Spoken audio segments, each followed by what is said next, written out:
start the book, I would like you to, I'd like to give a brief explanation of the Quranic orthography, that is the spelling and the signs and symbols that are mentioned in that are used in the Quranic text, because most of the people don't know this. The Quran has got its own orthography, its own spelling, and its own signs and symbols, which are not used in normal Arabic writing. So I'll start with that, because we are going to read the texts. And in the text, you'll come across these signs and symbols and spellings which are not usually used in the normal Arabic writing. So to be conversant with these peculiarities, I'll give you an explanation of these things. Quranic orthography. Now the Quranic text that we use, if you take a page of the Quran, any page, it contains 4 elements. It contains 4 different elements. They have been, of course, synchronized now, but they are 4 different elements. The first element is the consonantal text of the Quran. Now, this is the consonantal text of the Quran without vowels, only consonants. Of course, long vowels are incorporated, like waw, alif, ya. These are incorporated. These are called huruf al-illa, they are huruf. But the short vowels, fatha, dhamma, kasra, and all these are not there. Not even the dots. Now this is the beginning. It's the beginning of Surah Al-An'am. The first 2 words are not here. Probably in the first page, the previous page. Alhamdulillahi alladhi khalaqa as-samawati. Alhamdulillahi alladhi khalaqa as-samawati. No dots here. Wal arda. Wa ja'ala. See, this is Jim, Ain, Lam. Ja'ala al-dhulumati wan-nur. Thumma alladhina kafaru. Kafara, wow, this is alif. Kafaru bi rabbihim ya'dilun. This is noon. Huwa alladhi khalaqakum min teen. Thumma qada ajalan. So alif is here and jim is here, next to the rest of the word. ثُمَّ قَضَى أَجَلًا وَأَجَلٌ مُسَمًّى عِنْدَهُ. Dal here and ha here, عِنْدَهُ. ثُمَّ أَنْتُمْ تَمْتَرُونَ. وَهُوَ اللَّهُ فِي السَّمَاوَاتِ. Ta here. وَفِي الْأَرْضِ. Dad here. يَعْلَمُ. This is يَعْلَمُ سِرَّكُمْ وَجَهْرَكُمْ. Now this is the consonantal text which was prepared by under the supervision of Uthman radiallahu anhu, and that is why it is called the Uthmanic text, or Uthmanic codex, Ar-Rasmul-Usmani. Ar-Rasmul-Usmani. Please be clear that Ar-Rasmul-Usmani does not mean a style of writing. It means the text as was prepared by Uthman radiallahu anhu, not by him, by his calligraphists, under his supervision.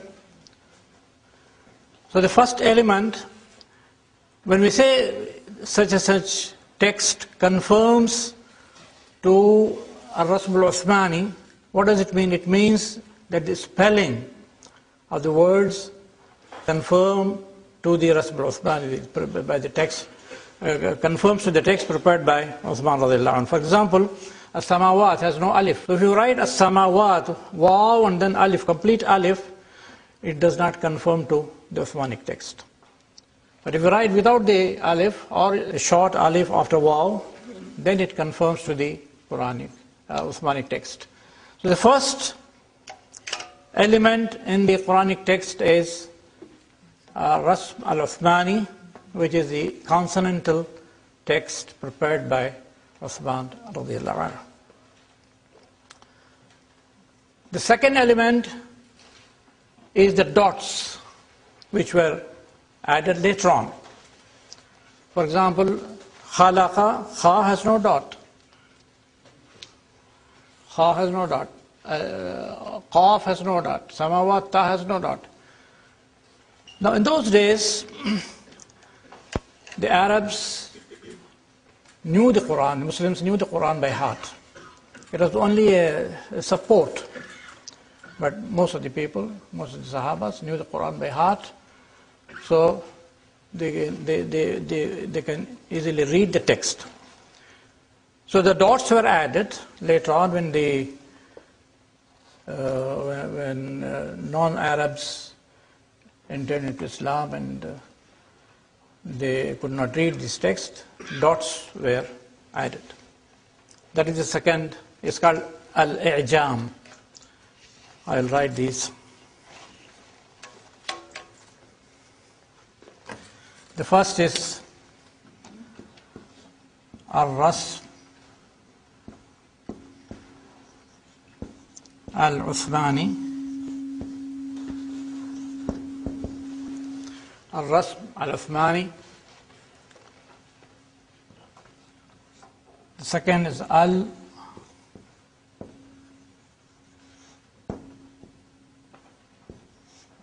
Al-I'jam. Al-I'jam is a masdar from which conjugation, which form? Yes, from the fourth form, A'jama, Yu'jimu, I'jamun. I'jam is putting the dots. That is why a dotted letter is called Harfun Mu'jam. It is Ism al-Maf'ul, Harf Mu'jam. Harfun Mu'jam is a dotted letter like Jim and Kha, but Ha, for example, is Ghair Mu'jam. Harf Ghairu Mu'jam, undotted letter. Dal is Ghair Mu'jam, Dal is Mu'jam. Ra is Ghair Mu'jam, Zai is Mu'jam. Seen, Ghair Mu'jam, Sheen, Mu'jam. So Al-I'jam is the process of adding the dots to the letters.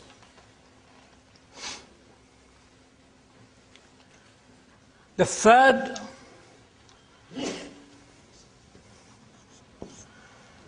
element is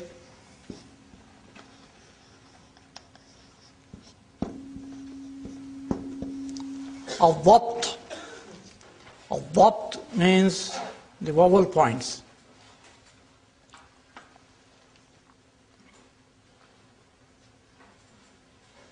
Like Fatha, Dhamma, Kasra, Madda, Shadda, all these are included in Al-Dhabt.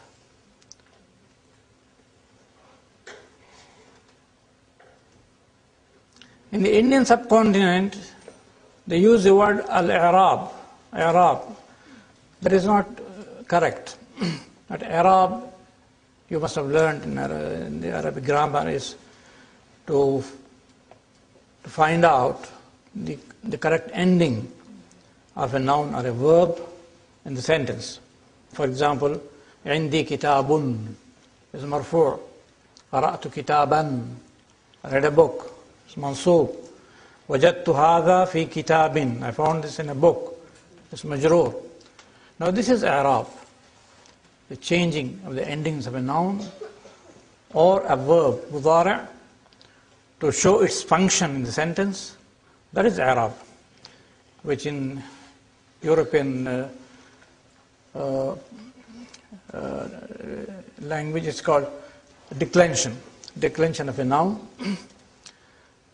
There is i'rab, but calling the vowel marks, vowel points as i'rab is not very correct. So it is called adapt. Adapt. These are the 3 points. The consonantal text prepared by Uthman radiallahu anhu, which does not have either dots or the vowel points. Later on, vowel points were dots were added. Later on, vowel points were also added. In the beginning, vowel points were not like the one we have, lines, but they were dots also. Dots in front, dots below, and dot above. That is why, if you remember in Urdu, the fatha is called zabar.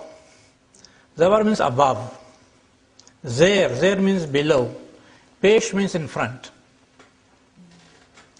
So these indicate the positions of these points in the writing. They were dots, but in a different color, different ink. Red dots, above is fatha, below is kasra, and in front of it was dhamma. But later on developments were made, and we have different forms. In Ajam, there are very little difference in different countries. There is only one difference which I would like to mention. In Morocco, qaf is 1 dot above. 1 dot above is qaf. 1 dot below is fa. So if they want to write qif, which means stop, road sign, they write like this.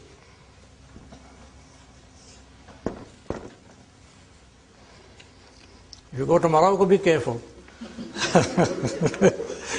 You may go right into the arms of a policeman. Moroccans read qira'ah, which is called warsh.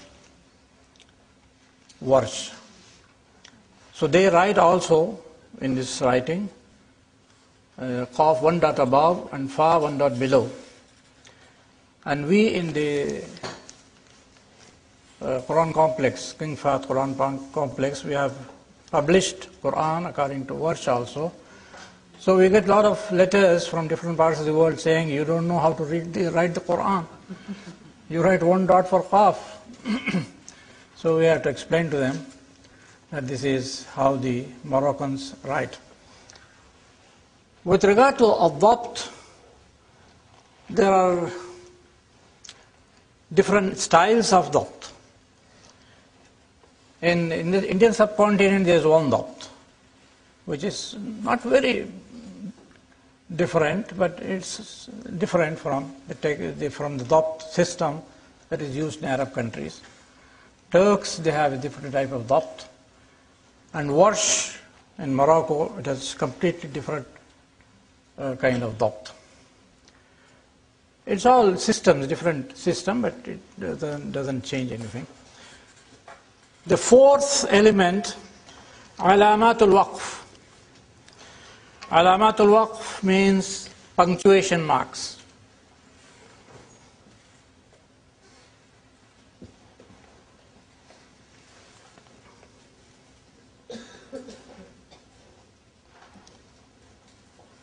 These are also,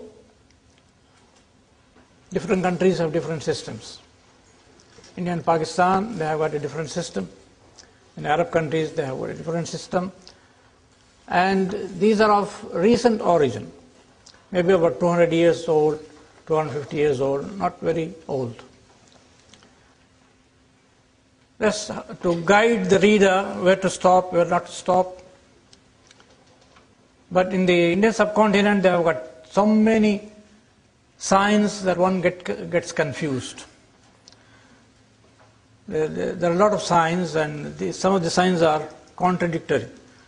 One sign says you stop, the other sign says don't stop.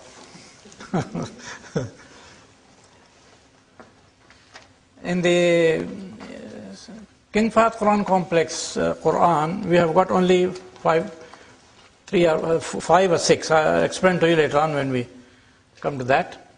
Alamatul Waqf. So these are the 4 elements that are contained in the Quranic text.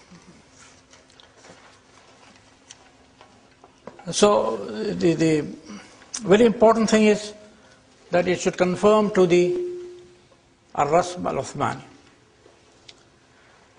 Now ulama have permitted a single line or 1 or 2 lines. If you are writing an article and you want to quote the Quran, if you write a line, 1 or 2 lines, ayat, you can write these ayat in the ordinary, normal Arabic script. 1 or 2 lines is allowed. But not the whole of the Quran or whole of the surah. It should conform to the Ar-Rasmul-Usmani, because here there are volumes have been written about where alif has been added, where alif has been omitted, where waw has been omitted, where waw has been written. So there's a whole lot of works, books written. So we can be very sure, even if we don't find here, we can be very sure that this word was actually like this. There's a waw there, there is no alif there. So it has been well guarded, and you can go to the books and find out the real word, real status of the word. That is why ulama do not allow that the whole Quran be written in the modern script, because modern spelling, it differs from place to place. In Egypt there's a system, in Syria there's another system. In Egypt, for example, mi'atun, 100. Egyptians and most of the Arab countries, they write with an alif. You must have seen this. Mi'atun. But in Syria, they write like this, without alif.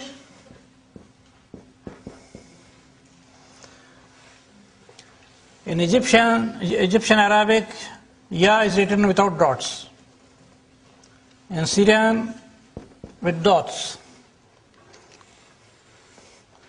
If a Syrian sees a word like kursi, for example, written with a dot, he will get very confused and take his pen. Even if it is in a book, he will put 2 dots. But Egyptians don't write they write without dots. So there's a lot of difference between different countries, Arab countries, with regard to writing. So if you begin to write the Quran according to the normal Arabic script or normal Arabic orthography, then there will be confusion. That is why it is best to stick to the ancient text, as all works of legacy